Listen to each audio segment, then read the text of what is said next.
Today is the last day of this series, 30 Days to Live. And once again, the idea is if you found out that you only had 30 days to live, how would that impact your life? And then the other thought is, why don't we just start living that way now? I want to talk about some truths regarding legacy. Truth number one is this: someday we will all leave a legacy. It's not something that we think about often, especially the younger we are, but every single one of us here, regardless of our age, will one day leave a legacy. Truth number two: our legacy will be what we planted. Our legacy is not what we say, but our legacy will be what we do. Scripture reminds us of that in Galatians 6:7, when it says a man or a woman reaps what he or she sows. And normally we only think of that as it deals with life right now, but the truth is this scripture is also about legacy. That our legacy, whatever we sow, that is what later on will be reaped.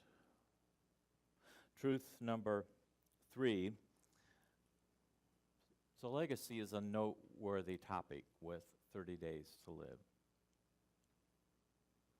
I suppose there are people who don't think of such things with 30 days to live, but it certainly is something I would think of.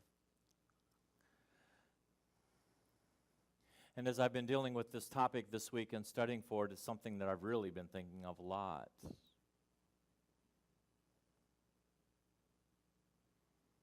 See, once again, this is not me to you. This is us all together dealing with this topic. All of us. It's important to me what I leave behind. It's important to you, I know. Max Dupree, businessman, writer, says, legacy results from the facts of our behavior that remain in the mind of others, the cumulative, informal record of how close we came to the person we intended to be. That's a mouthful, so let me say it again. Legacy results from the facts of our behavior. Again, the facts is not just what we say, but what we planted. The facts of our behavior that remain in the mind of others. The cumulative, informal record of how close we came to the person we intended to be. Shannon Alder, author, blogger, says, carve your name on hearts, not tombstones. A legacy is etched into the minds of others, and the stories they share about you. What are they going to share about you?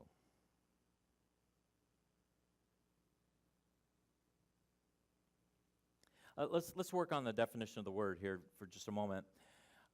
Legacy comes from an old French word, which originally meant ambassador. In other words, you have a message that you are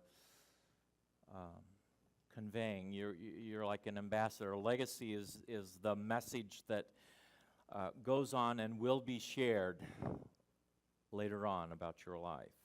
Okay? So legacy is an ambassador. Then later on, the word legacy began to be known more as money or property, things. And I like both. I like all three definitions, actually. Legacy is a message about you that will be sent later on and opened. And it could be, although it does not have to be, money or property. It could be. Some of you will leave money or property. And if you're like me, the hope is that it will be used and invested in life and changing lives somehow. That it's not just money and not just property, but that it'll be somehow used to add life.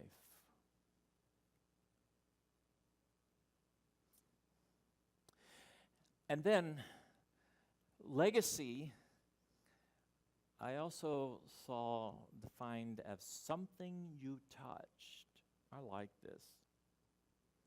How many of you read anything by Ray Bradbury in your lifetime? What is it? Fahrenheit 451. Do you read that? Okay. Somewhere along the line, I must have been assigned, or it was an option to read, and I like science fiction stuff, so I read, this may be one of the first books I read all the way through. It was like a real book. It wasn't like Dr. Seuss. It was The Martian Chronicles. Anybody ever heard of that or read it? Okay, it was by Ray Bradbury. Prolific writer. Ray Bradbury said this: it doesn't matter what you do, so long as you change something from the way it was before you touched it into something that's like you after you take your hands away. I really like that. Legacy. Doesn't matter what you do so long as you change something from the way it was before you touched it into something that's like you after you take your hands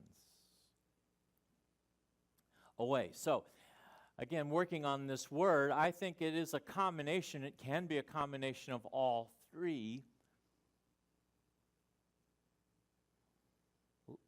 Your legacy is something that is going to be opened up. It's a message. And what is that message going to be? I mean, legacy can go either way, right? It can be good or bad. Legacy can be things. Legacy can be something you touched. I like all three because I feel like I can be in on two of them. Some of you are in on all three. I think that when I die, there isn't going to be a lot of money or property left. I think that's just the way it's, the way it is. Although, I will say, as a believer, I've always believed in giving regularly to the Lord each week. And so I will say that there are things, there are buildings, there are things that I've given to throughout the years that will remain. Like a church, or some of you might give to a school, or something that remains, something that continues to touch lives. Anytime you give to God like that. So I'm not necessarily going to be on the second one so much, but I can be on the first and third, and some of you can be on all three of them, but I want to leave some kind of message. And I'm not talking about my Sunday morning messages. Look, nobody's going to remember those past today, this week, really. Every now and then, but look, I don't even remember them, okay? I'm talking about the message of what I believed in and how I lived, and you know what I'm talking about. What I really believed. Because if they know me and unwrap some things of my life, they'll see some things that I went through, and hopefully there's a message that I believed in Jesus, and God is faithful, and God will do it again. I believe that, and I live like that. So I'm hoping there's a message there. And I hope and pray that there are things and there are people that I touched. And again, I'm not talking about me in a minute. I'm just talking about stuff we all do. I hope that there's things I touch that are different because God helped me be involved in that. I want to talk about Ecclesiastes at 15:35 and 50. Who wrote Ecclesiastes? Ecclesiastes is written by King Solomon. Interesting character. King Solomon, king of Israel, was he had to be the richest man in the world. I mean, he had more stuff than anybody's. He's probably was no one richer comparatively. He didn't even know what to do with all of his stuff. He had, in that day, if he had a lot of horses, he had thousands of horses. He had thousands of chariots. He had so much stuff that he built cities to keep his stuff in,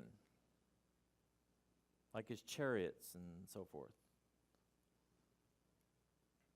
And yet, he was also wise. He was the smartest man probably on earth at that time. And people would come from far and wide just to hear him speak because God had given him this amazing wisdom. Note,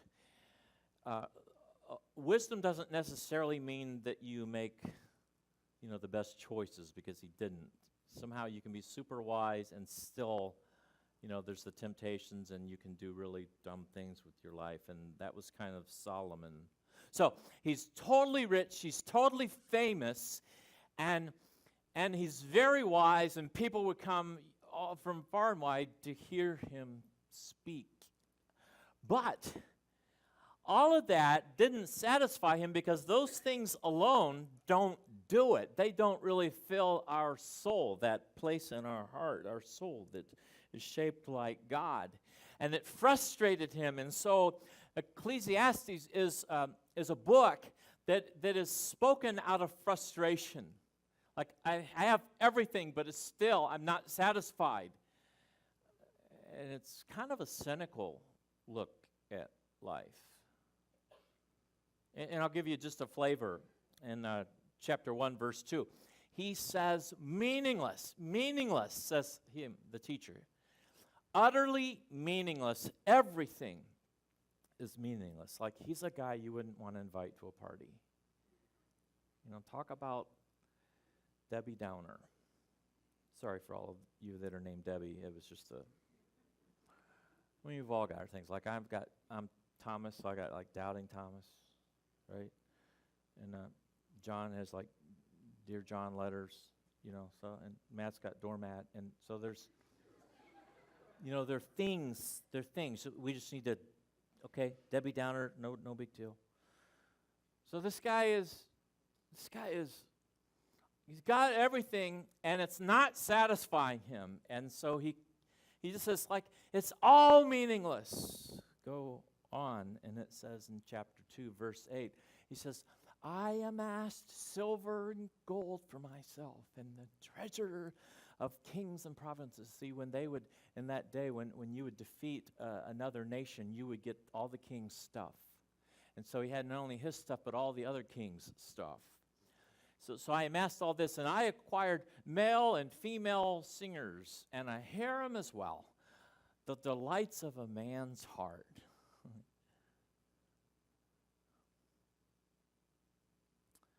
I had all this treasure. Like, I had concerts. Like, whenever I felt like it, I could like have the best singers come on, and this is like the next part, like where I clear my throat. And okay, and the delights of a man's heart. Like, he had everything. He goes on, chapter 2, verse 9. He says, and I became greater by far than anyone in Jerusalem before me, And in all of this, like I even had my wisdom.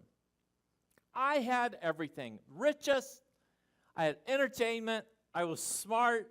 People loved me. People came to hear me speak.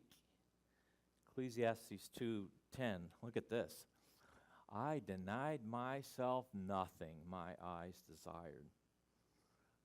That's dangerous. I refused my heart no pleasure. My heart took delight in all my labor. In other words, I really loved it. I loved to work. But it's frustrating because all of this was the reward for my toil. Like,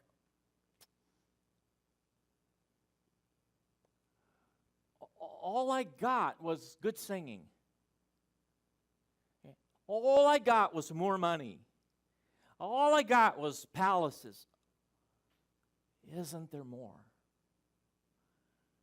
He goes on in Ecclesiastes 2:11. Yet, he says, yet when I surveyed all that my hands had done and what I had told to achieve, everything was meaningless. Because a chasing after the wind. Look at this. This is a very depressing thought. When you've got everything and you have everything and you can afford everything you want, and then you come up with the conclusion like it was all meaningless. It was like chasing after the wind. And he says, this has to be so depressing to come to this point in your life. He says, nothing was gained by all the stuff I had bought and all the music I heard. Like nothing was gained. Very depressing thought. Nothing was gained in all of that. So Ecclesiastes at 15:35 and 50. I'm reading an author, rabbi named Harold Kushner. And he says, when he read those verses I just read you, when he was 15, he says, I really identified with that, the whole meaningless thing, because when I was 15, life really did seem crazy and meaningless, and so I totally got what Solomon was saying from a 15-year-old's perspective. In fact, it was kind of comforting to see that an adult thought that way, like it's all meaningless. That's what he got out of it at age 15. Then at age 35, he read those same passages I just read you, and he says, now at 35, I began to worry that all the things that I have, all the things I've acquired in my life, the money and the property and the cars, and all the things that I have would someday disappear. I can't keep a grasp on it. I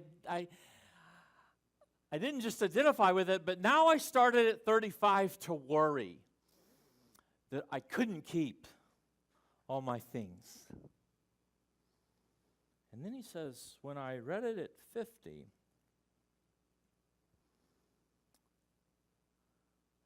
I began to worry that I would disappear. When I was 15, I thought the world is crazy. I get that. When I was 35, I started to worry about my stuff. How am I going to keep all my stuff? Because my stuff's going to decay, and my stuff's going to rot out and rust, and I can't keep all my stuff. You can't take anything with you, and I'm worried about that. And then at 50, he began to worry that one day he would disappear, and what would be left? No stuff, probably, or very little stuff, but what would be left? Would there be a message? Would there be an ambassador? Something that was worth telling? Would there be something that he's touched that is not the same because he was there? And he then says, and I kind of agree with this, he says, I think that's how Solomon was feeling. Like I felt at 50. I think Solomon knew they had all of the stuff, all of the pleasures that a man's heart could come up with. I had everything, and then his frustration that it's all meaningless, because for Solomon, he began to say, like, it's not doing any good for anybody. It doesn't even please me that much anymore. What am I going to leave behind? And I think that's the frustration of his heart. Like, I worked so hard, and what's my legacy going to be?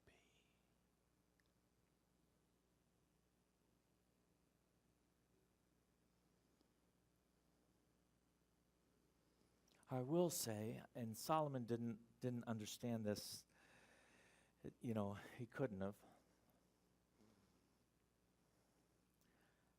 I don't think all the stuff and all the singers and all the money, I don't think that was really a legacy. Like, who cares? It didn't, I don't think, all of that stuff really touched lives, except, did build a temple and so forth, so that could have.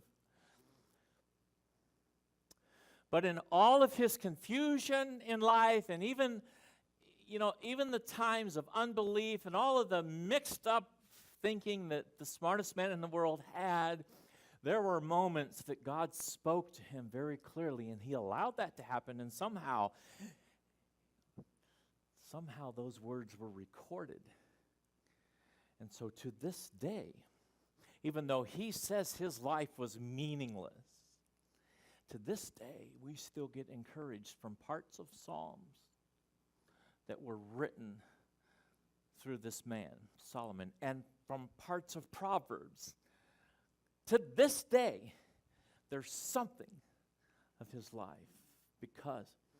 not because his money bought it. And I'm not against money, and I'm not against things, because those things are great if they're used for a legacy that goes on and continues to touch lives and changes lives. But it wasn't his money and his things, but somehow it was by the eternal God that had done wonders in his heart, that somehow those words got recorded and still inspire us today. So his life wasn't so meaningless.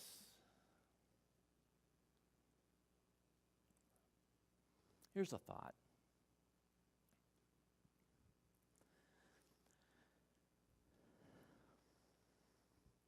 Everything you plant is an ambassador. Remember the whole planting thing? It doesn't matter what you say, really. What matters is what you plant, whether good or bad. It's an ambassador. Everything that you plant, everything that you invest, everything that you put your time into,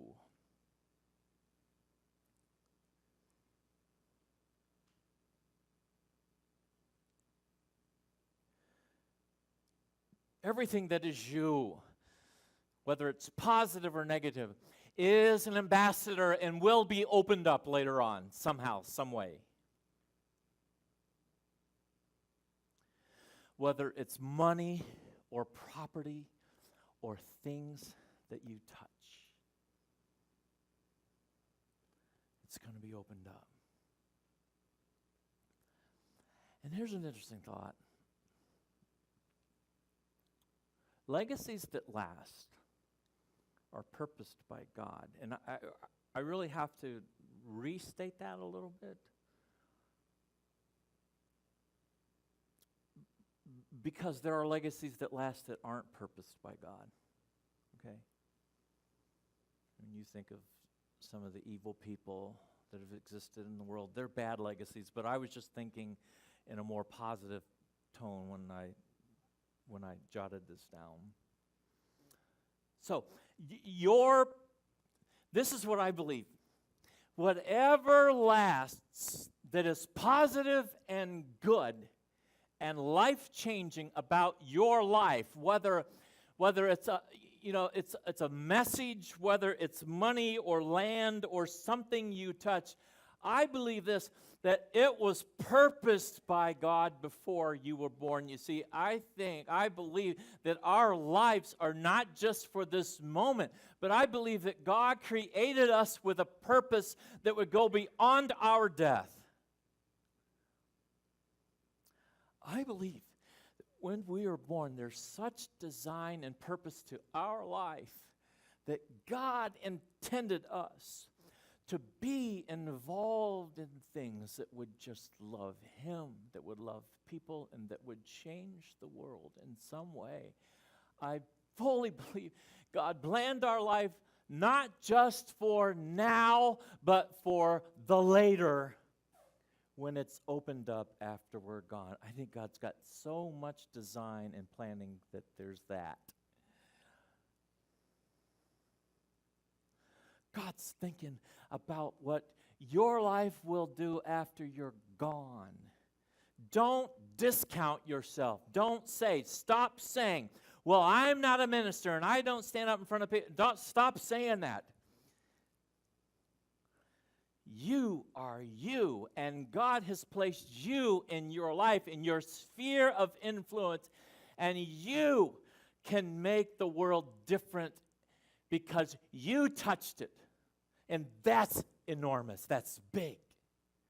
And you have a message that can go beyond your life in your world of influence. And it may be money, it may be property, it might not. You might be like me and probably won't have much of anything to leave.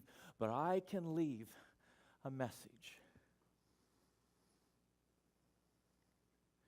And I can leave things that I touch that are different. And so can you.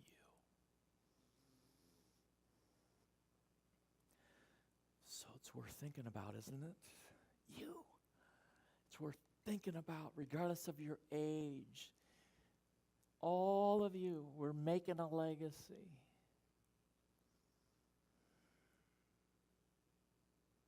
All right, I'm going to wrap it up with this.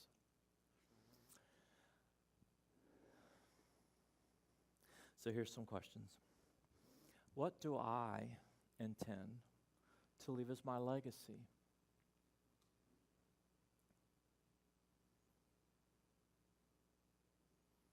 Again, don't discount yourself. Don't say, I never built a building. I never... Stop. Stop. You got a legacy that you're building. Secondly, ask yourself this, am I on track?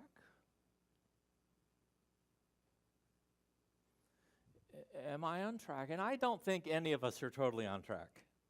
I think all of us could probably stand to rethink and maybe reshape how our legacy is starting to be. Maybe. I think all of us have something to do. So that goes along with the third one. So what can I change today? I'm assuming there's something every one of us can change about our life because a legacy is being written. And maybe there are things about our life that could be better.